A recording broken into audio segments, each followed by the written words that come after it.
विशाल प्रदर्शन का ऐलान। भारतीय मजदूर संघ की औद्योगिक इकाई अखिल भारतीय खदान मजदूर संघ के आह्वान पर केंद्र सरकार एवं कोल इंडिया के मजदूर विरोधी नीतियों के विरोध में कोयला उद्योग में कार्यरत श्रमिकों एवं उद्योगों की ज्वलंत समस्याओं को लेकर संपूर्ण कोल इंडिया में चरणबद्ध आंदोलनात्मक कार्यक्रम का मोर्चा खोल दिया है। इसी कड़ी में भारत कोकिंग कोल लिमिटेड में आंदोलन को पूर्ण रूप से सफल करने हेतु दिनांक 23 सितंबर 2024 को सुबह 11:30 बजे से धनबाद कोलियरी कर्मचारी संघ की बैठक संघ कार्यालय विश्वकर्मा भवन में की गई, जिसकी अध्यक्षता संघ के अध्यक्ष मुरारी तांती एवं संचालन संघ के महामंत्री उमेश कुमार सिंह ने किया। आंदोलन के द्वितीय चरण में दिनांक 26 सितंबर 2024 को बीसीसीएल के समस्त क्षेत्रीय महाप्रबंधक कार्यालय के समक्ष एक दिवसीय विशाल प्रदर्शन, वहीं आंदोलन के तृतीय चरण में दिनांक 30 सितंबर 2024 को बीसीसीएल मुख्यालय धनबाद के समक्ष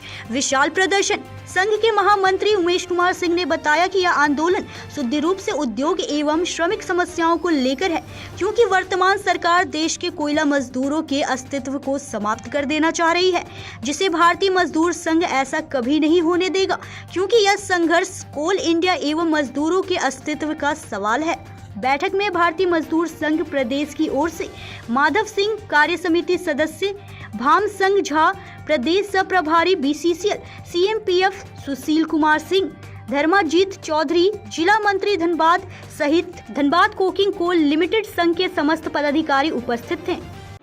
नमस्कार, आप देख रहे हैं न्यूज इंडिया 24। मैं हूं आपके साथ पंकज सिन्हा। आज हम धनबाद के सराय ढेला स्थित भारतीय मजदूर संघ के कार्यालय में मौजूद हैं। धनबाद में बीसीसीएल के कार्य से भारतीय मजदूर संघ पूरी तरह संतुष्ट नहीं है और बहुत सी कि इनकी शिकायतें हैं। हम जानेंगे महामंत्री उमेश सिंह जी से कि भाई वो कौन से मुद्दे हैं जिन पर कि भारतीय मजदूर संघ असंतुष्ट है और क्या बोलना चाहेंगे हमारे चैनल के माध्यम से लोगों को। धन्यवाद।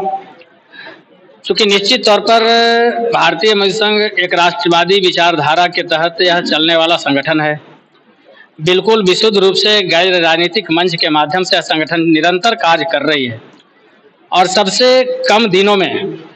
अपने उस मुकाम को हासिल किया है जो आज तक कायम है। पूरे देश में अपना नंबर 1 का स्थान बनाया है और अपना कार्य अब विदेशों में भी हमारी विचारधारा को लोग अपना रहे हैं। हमारा कार्य पद्धति वहाँ तक लोग स्वीकार कर रहे हैं। ये हमारे लिए एक गौरव की बात है भारतीय मजदूर संघ के लिए। जहाँ तक के यह आंदोलन का जो कार्यक्रम जो हमारा हुआ है, जिस चैनल से आप जानना चाहते हैं कि हमारा आंदोलन का जो मुद्दा, तो निश्चित तौर पर हमारा सेफ्टी से भी जुड़ा हुआ मामला है। आप हमारा श्रमिकों का स्वास्थ्य सुविधा से भी जुड़ा हुआ मामला है। सीएमपीएफ का घोटाला से भी जुड़ा हुआ मामला है। असंगठित क्षेत्र के मजदूरों का जो दोहन हो रहा है, उनके साथ न्याय नहीं हो रहा है, अन्याय हो रहा है, उससे भी जुड़ा हुआ मामला है। इन सारे मामला को ध्यान में रख करके भारतीय मजदूर संघ के शीर्षस्थ हमारे नेतृत्व गण ने जो तय किया है और उस तय सीमा में हम लोगों ने 3 चरण में कार्यक्रम करने का जो योजना बनाई, उस योजना का प्रथम चरण का कार्यक्रम हमारा 1 तारीख से 10 तारीख तक पूरे कोयला उद्योग में, उसमें बीसीसीएल भी समाहित है, सभी कोयला उद्योग में एक ब्रांच में एक शाखाओं में गेट मीटिंग, पीट मीटिंग के माध्यम से हमारा जन जागरण श्रमिकों के बीच में चलाया गया और श्रमिकों को बताया गया कि आप अगर अपने हक और अधिकार के लिए अगर आप सचेत नहीं होते हैं तो यह जो अड़ियल रवैया जो प्रबंधन की चल रही है, सरकार का भी जो इस पर नींद नहीं खुल रहा है और सरकार और प्रबंधन दोनों एक दूसरे का पूरक है। और मैं यहाँ स्पष्ट कहना चाहता हूँ कि सरकार और प्रबंधन दोनों के मिली भगत से मजदूरों का आज शोषण निरंतर चल रहा है,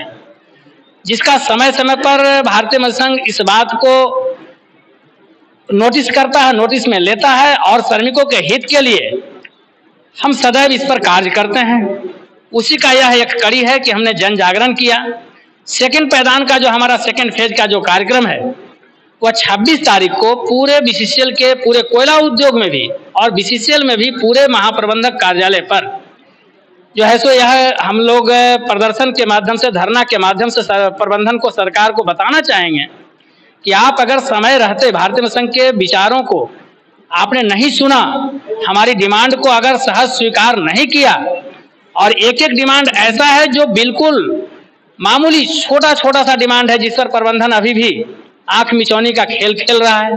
सरकार का वही रवैया है। तो न जाने हम चूंकि गैर राजनीतिक संगठन होने के नाते हमारा उद्देश्य है कि मजदूर के हित कैसे हो, हमारा उद्योग कैसे बचा रहे, उद्योग का हित कैसे हो, और जब मजदूर उद्योग खड़ा रहेगा, हमको राष्ट्र को अक्षुण्ण बनाए रखने के लिए, राष्ट्र को शक्तिशाली बनाए रखने के लिए भी हमें काम करना है। क्योंकि हम एक इस राष्ट्र का प्रमुख नागरिक होने के नाते हमारा धर्म भी मानता है कि राष्ट्र हित, उद्योग हित, मजदूर हित कि सिर्फ फार्मूला या बीएमएस के लिए कहने का नहीं है, करने का भी है। आप देखे होंगे कि बार बार आप पेपर के माध्यम से देख रहे हैं, सुन रहे हैं कि सीएमपीएफ में जो श्रमिकों का जो पैसे का जो बंदरबाट हुआ है, घोटाला हुआ है, जिसका जीता जागता उदाहरण है कि भारतीय जनता संघ निरंतर इसका पुरजोर विरोध किया। और अभी पिछले कालखंड में आपने देखा कि 1 तारीख से 10 तारीख का जो हमारा कार्यक्रम चला, उस कार्यक्रम के माध्यम से अविलंब केंद्र सरकार के कोयला मंत्रालय ने अपने संज्ञान में लेते हुए जो हमारे मीना जी जो कोल के सचिव थे,